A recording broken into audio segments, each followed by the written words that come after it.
Negosiasi Iran dan Amerika Serikat kembali mandek meski diplomasi masih diutamakan. Namun kedua belah pihak telah mempersiapkan pasukan militer. Lalu apakah Iran dan Amerika Serikat akan menahan diri di tengah permintaan Tiongkok untuk berhenti perang? Kita bahas bersama Marsma TNI Purnawirawan Agung Sasongkojati, pakar strategi PPAU alumni US Air War College, dan pakar intelijen Center for Intermestic and Diplomatic Engagement atau CIDE, Anton Aliabas. Pak Agung, Pak Anton, selamat petang semua.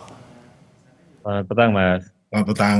Baik, saya ingin ke Pak Agung terlebih dahulu. Setelah proposal Iran ini ditolak, Iran kembali menekan Amerika Serikat dan mengatakan bahwa militernya siap dalam mode tempur. Apakah pernyataan ini membuka peluang bahwa di Timur Tengah akan kembali perang terjadi antara Amerika Serikat dengan Iran?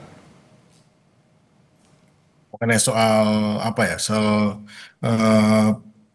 perang kembali, itu kemungkinan adalah kemungkinan yang sangat kecil. Karena masalah yang terjadi dengan perang adalah timbulnya justru yang dihindari oleh kedua belah pihak, ya.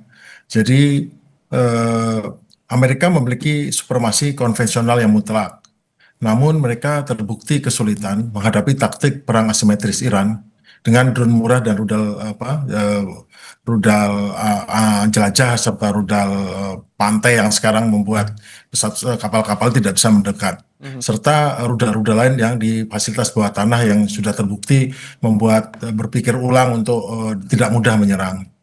Namun kita tahu bahwa Iran tetap pada pendiriannya menolak pembongkaran fasilitas nuklir di Natanz dan Fordo, yang ini menurut Washington, wah ini nggak bisa untuk perdamaian kalau ini tidak dikerjakan. Kemudian Trump itu mengancam untuk melancarkan gelombang serangan baru yang belum pernah dilihat sebelumnya. Namun sebetulnya militer Amerika sendiri mengakui bahwa sebetulnya masih banyak target militer yang belum bisa dihancurkan, ataupun yang dihancurkan hanya target palsu. Karena dari New York Times juga dapat bocoran dari CIA bahwa sebetulnya 70% daripada rudal Iran itu masih utuh. Ya. Nah, kita lihat sisi lain, perang ini juga melibatkan China dan Rusia yang tentu tidak akan mendiamkan hal ini. Makanya kita akan melihat kunjungan Trump minggu depan. Dia akan melihat bagaimana China dan Rusia, apakah dia bisa melobi, karena kalau dengan bantuan China dan Rusia, maka apapun yang dilakukan oleh Trump, seperti mengulangi lagi serangan-serangan jatuhnya lagi sama saja. Kalau kita menggunakan palu untuk memukul persoalan, maka hasilnya ya palu juga. Baik. Tidak ada, dan Amerika sudah menggunakan blokade sebagai alternatif cara untuk menekan. Jadi saat ini menurut saya kelihatannya belum sampai titik di mana akan terjadi serangan kembali ataupun perang ini, karena ini masih tit and tat untuk diplomasi dengan koersif militer. Oke, analisa dari Pak Agung bahwa perang itu peluang terjadinya sangat kecil di Timur Tengah, dan kita tahu juga bahwa syarat Iran ini tidak banyak berubah sebenarnya, kemudian tertuang di dalam proposal. Saya ingin ke Pak Anton, apakah kemudian artinya syarat-syarat yang kemudian diberikan oleh Iran ke Amerika Serikat, termasuk juga negosiasi, tujuannya hanya untuk mengulur waktu, untuk menyusun strategi, atau seperti apa Pak Anton?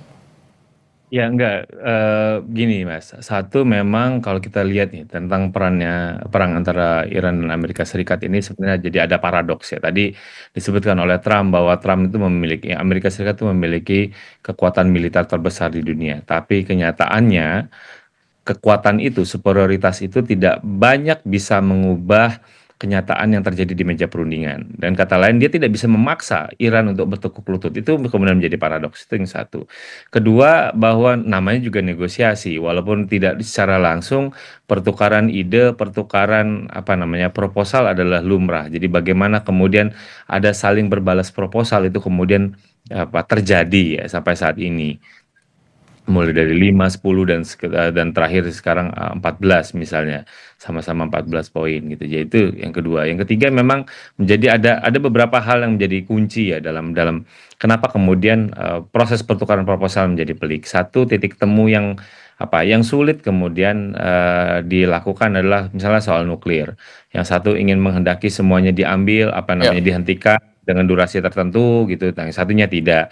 Belum lagi misalnya soal Selat Hormuz juga berbeda pendapat.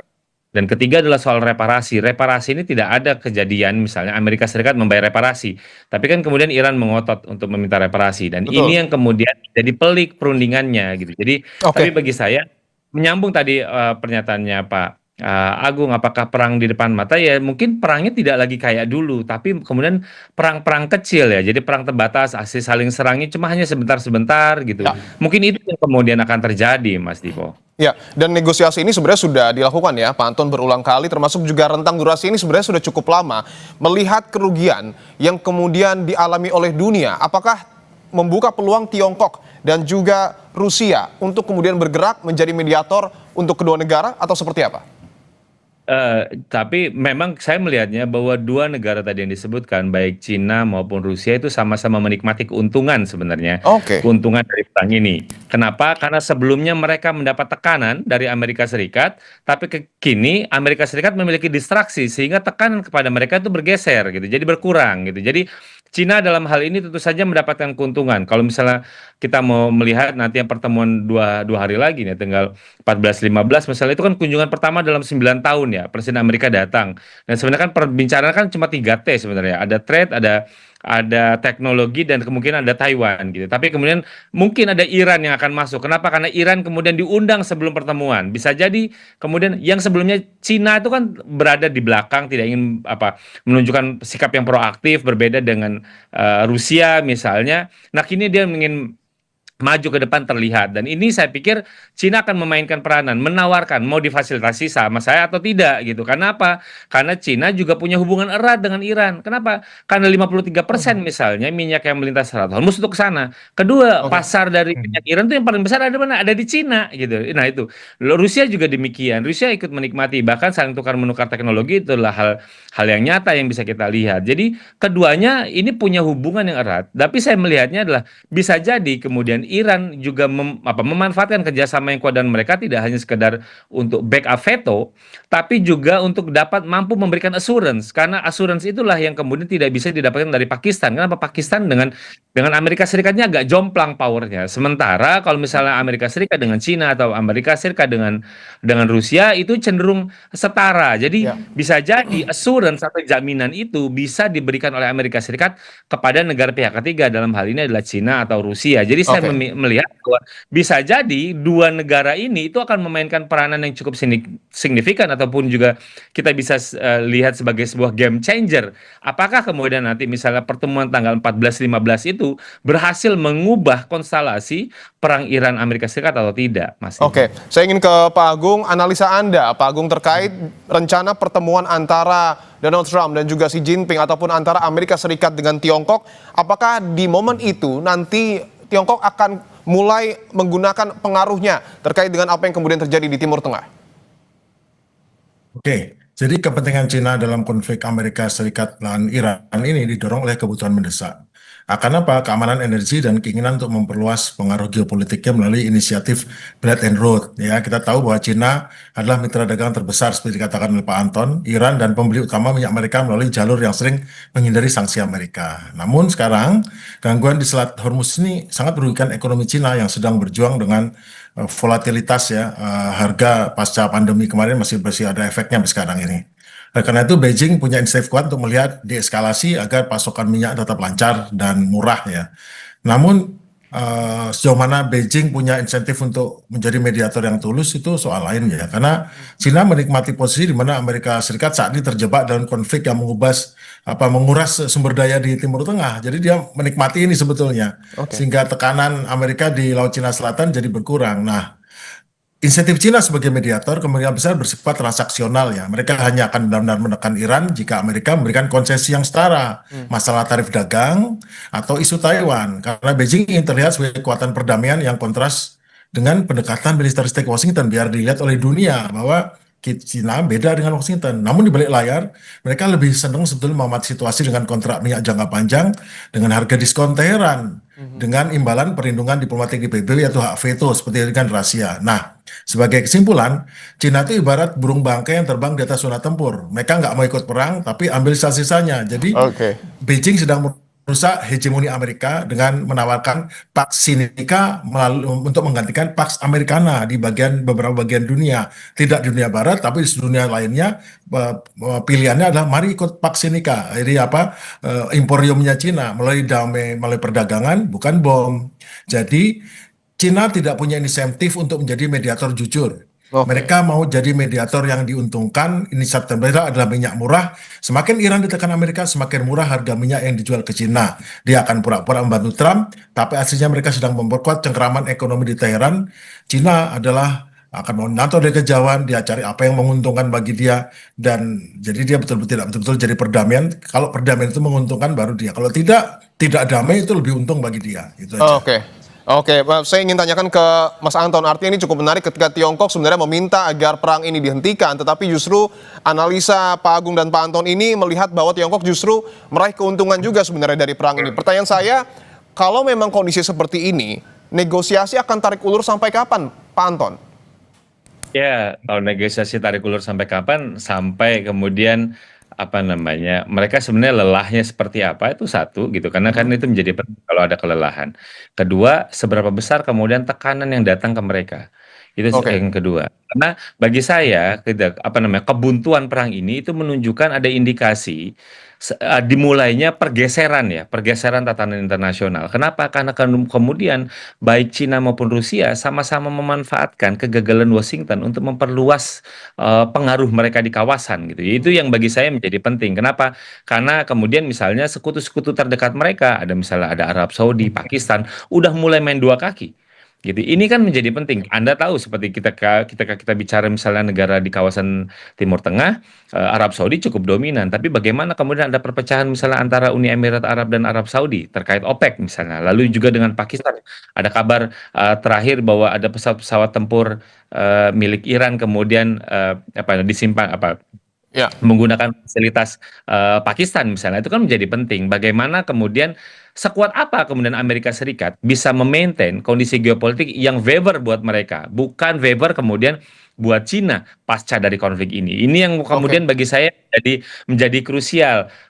Mau langsung, mau lambat atau tidak, mau cepat atau lambat, kemudian bisa jadi pengaruh Amerika, dominasi Amerika di kawasan ini mulai bergeser cenderung ke arah Cina gitu. Jadi saya kalau misalnya mau sampai kapan ya sekuat apa, dan masalahnya kan Amerika Serikat juga, apalagi Trump ini kan berhitung dengan waktu, bagaimana dia bisa mendapat sebuah kemenangan yang itu bisa terukur, karena ini akan digunakan sebagai bahan kampanye di pemilu nanti di November. Ini yang selalu dikejar oleh Trump, bagaimana kemenangan itu kemudian secara kasat mata itu bisa dilihat, diukur. Salah satunya apa?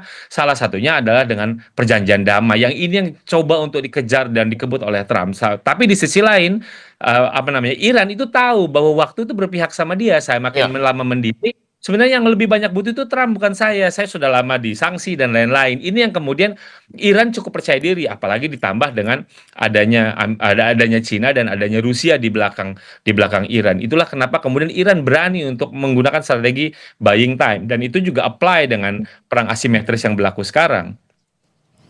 Oke, baik. Saya ingin ke Pak Agung, bahwa sebelumnya Presiden Donald Trump juga menyebut militernya ini bisa dikatakan yang terbaik, dan juga sudah ada sebenarnya sejumlah ultimatum atau mungkin ancaman kepada Iran. Tapi apakah melihat analisa dari Pak Agung dan juga Pak Anton, artinya apa yang kemudian disampaikan oleh Trump ini hanya sekedar ancaman saja, hanya sekedar gertak sambal, atau seperti apa, Pak Agung? Itu hanya another another omong kosongnya Trump saja menurut saya. Karena dia gini. Nah, paling begini ya, nanti dari pasca pertemuan Trump dengan Xi Jinping, nanti skenario paling mungkin itu adalah gencatan senjata transaksional jangka pendek daripada deeskalasi permanen. Karena yang ngarep betul ini gencatan senjata biar naik itu kan Amerika ya. Tapi kan nggak ketemu, akhirnya nanti bukan deeskalasi permanen tapi gencatan senjata transaksional. Cina, skenario pertama itu Cina mungkin setuju untuk menggunakan pengaruhnya membujuk Iran membuka kembali Selat Hormuz dengan imbalan pelonggaran sanksi teknologi perusahaan Cina seperti Huawei, penghapusan sebagian tarif impor, dan sehingga memberikan kemenangan politik cepat bagi Trump sehingga bisa bilang sebelum pemilu serta stabilitas energi bagi Xi Jinping. Dan tentu Iran juga senang ya dapat banyak insentif dari situ. Nah, yang kedua lebih suram ya. Jadi selanjutnya dikit, pertemuan itu buntu di mana Cina memanfaatkan situasi memperkuat pengaruh geopolitiknya dengan mendukung ekonomi Iran lewat pembayaran non-dolar, mempercepat proses di dolar dan memperlemah instrumen ekonomi Amerika. Cina akan mendorong tidak akan mendorong deeskalasi, melainkan mereka terus berdarah di Timur Tengah bahwa era unipolar sudah berakhir. Akhirnya, keputusan ini akan bergantung pada seberapa besar sakit ekonomi dalam negeri Cina akibat harga minyak tinggi dibandingkan keuntungan strategis melemahkan hegemoni Amerika. Tapi Baik. yang paling jelas, Amerika yang akan berdarah-darah dan Trump kemungkinan akan mengalami masalah besar dengan karir politiknya dan Republik juga yang pendukungnya. Oke, saya ingin ke Pak Anton. Ada pernyataan Pak Agung yang menarik bahwa ancaman ataupun ultimatum Presiden Amerika Serikat Donald Trump disebut sebagai gertak omong kosong. Anda sepakat dengan pernyataan ini, Pak Anton? Iya, dan itu kan sebenarnya yang berulang kali dilakukan oleh Trump. Kalau misalnya dalam kajian itu dibilanglah diplomasi koersif. Dia ingin berdiplomasi, tapi kemudian ada nada ancaman gitu. Dan itu memang dilakukan. Walaupun juga misalnya kita bisa lihat ada sejumlah laporan, misalnya ada sorti pesawat sudah mulai banyak gitu. Termasuk juga misalnya untuk fuel ya, jadi karena bahan bakar gitu. Jadi karena bagaimanapun juga kalau misalnya ini nanti akan melakukan serangan, apalagi misalnya Israel sudah disebutkan sudah mengajukan proposal untuk melakukan serangan kembali dalam 2-3 minggu gitu, panjang 2-3 minggu untuk menyerang Teheran gitu ya. Tentu saja bahan bakar menjadi kunci. Jadi ada sejumlah laporan bilang ada sorti pesawat yang udah bolak-balik di kawasan Timur Tengah cukup tinggi. Tapi kan problemnya adalah ketika misalnya untuk melakukan serangan itu kan butuh dukungan dari negara-negara kawasan, termasuk juga penggunaan ruang udara. Misalnya Riyadh dalam hal ini Arab Saudi itu udah memberi sinyal main dua kaki, udah main aman. Dia sempat untuk kemudian melarang, tapi kemudian ada laporan yang kemudian diizinkan. Dan artinya apa? Belum ada satu suara nih, gitu ya, negara kawasan untuk kalau misalnya nanti akan ada serangan dibuka serangan kembali gitu. Jadi bagi saya memang sejauh ini gitu telah berulang kali memberikan deadline, tapi kemudian deadline-nya tidak dilakukan karena dia jelas berhitung ketika ini akan serangan lagi dilakukan, karena kemudian kalau serangan ini dilakukan tentu saja eskalasinya akan jauh lebih tidak terkendali. Kenapa? Karena minyak ini gitu. Jadi sudah banyak yang menyatakan bahwa ini ketika kita bicara krisis minyak ini udah pada point of no return. Artinya apa? Akan masuk pada fase eskalasi berbahaya. Tapi kalau misalnya Trump gagal misalnya menekan Iran, bisa jadi kemudian Iran akan menjadi kekuatan alternatif baru gitu ya. Kenapa? Karena dia menunjukkan sudah disanksi lebih lama, melawannya Amerika yang notabene kekuatan militer terbesar di dunia, tapi tidak membuat dia takluk gitu. Ini kan menjadi apa namanya? Dia akan menjadi bisa jadi menjadi poros baru di kawasan Timur Tengah gitu. Jadi kalau misalnya lihat apakah ini ancamannya memang sejauh ini sebagai bluffing, tapi bagi saya itu adalah memang bentuk model diplomasi yang menyertakan ancaman dalam diplomasinya, dan itu memang stylenya Trump bagi saya. Baik, kita sudah dapat poinnya. Terima kasih Pak Anton Ali Abbas dan juga Pak Agung Sasongko Jati telah bergabung di Kompas Petang.